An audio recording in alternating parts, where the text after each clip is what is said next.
காசு வேணும்ல, காசு சம்பாதிக்க தெரிஞ்சது அப்படி மட்டும்தான். காசு சம்பாதிக்கிறதுக்கு கஷ்டப்பட்டு வேலையோட சம்பாதிக்க தெரியல அவங்களுக்கு.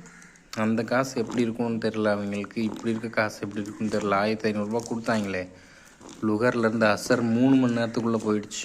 என்னோட நான் என்னன்னு கொண்டு வந்தேன்ல, கஷ்டப்பட்டு கேரியர்லாம் ஏற்றி சாம்பார் குருமா இதெல்லாம் ஏற்றி ஒரு ஹோட்டலில் டாட்டா ஏஸ் ஓட்டிகிட்டு இருந்தேன். கேரியர் பெரிய கேரியர். அந்த கேரியரில் கேரியர்னா சோறு குழம்பு இதெல்லாம் எடுத்துகிட்டு போகிறது. அதெல்லாம் ஓட்டி அந்த காசில் நான் கொஞ்சம் காசு வச்சுருந்தேனே, அதோட லாபம் வந்து ஒரு நாளைக்கு 18 ரூபா வந்துச்சு. அன்னைக்கு மகரிப் நேரத்தில் நான் சொல்லிட்டு கடைக்கு கூட்டிகிட்டு போனேன் தெரியுமா, என்ன சொல்லிட்டு ப்ராஃபிட் வந்திருக்குன்னு. அப்போது கண்ணால் நமக்கு பாதிப்பு இருக்குன்னு. அப்போது இங்கே யார் இருந்து பார்த்துட்டு இருந்தா, இங்கே உட்காந்து யார் பார்த்துட்டு இருந்தா? நான் சொல்லும் போது, நான் அப்படி சொல்லும் போது இந்த இடத்துல உட்காந்து வேற வேற யார் இருந்தா? அப்போ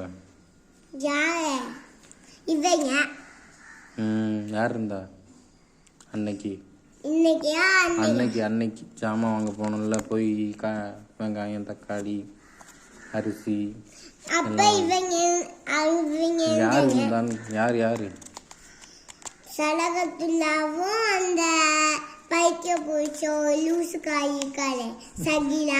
அவங்க என்ன பண்ணாலும் அவங்களுக்கு நீ மரியாதையா பேசு. அப்பதான் எனக்கு ஒன்றை விட அதிகமாக கெட்ட வார்த்தை தெரியும்.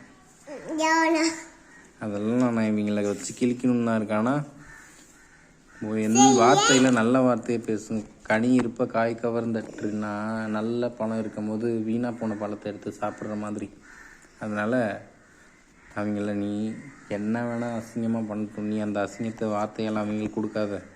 நான் கொடுத்துக்கிறேன். எனக்கு எவ்வளோ நாள்னு என்னை கெட்டவன் தானே, எனக்கு எல்லா பட்டமும் கட்டிட்டாங்கல்ல, நான் கொடுத்துட்டு போகிறேன்.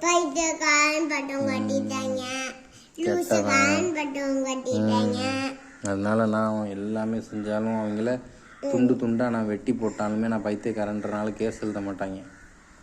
ஒரு நாள் நான் என்ன ஃபுல்லாக ஒவ்வொன்றா வெட்டி போடுவேன். அப்போ நீங்க சொல்லுமா, இத நானும் சொல்லுவேன்.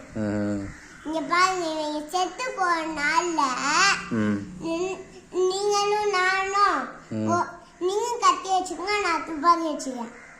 வேணாண்டா, உன் கையை அழுக்கா இப்போ குப்பை அள்ள மாட்டேன். நீ உன் கையை அழுக்கா வேணாம், என் கையை அழுக்கானா ஒன்றும் பிரச்சனை இல்லை.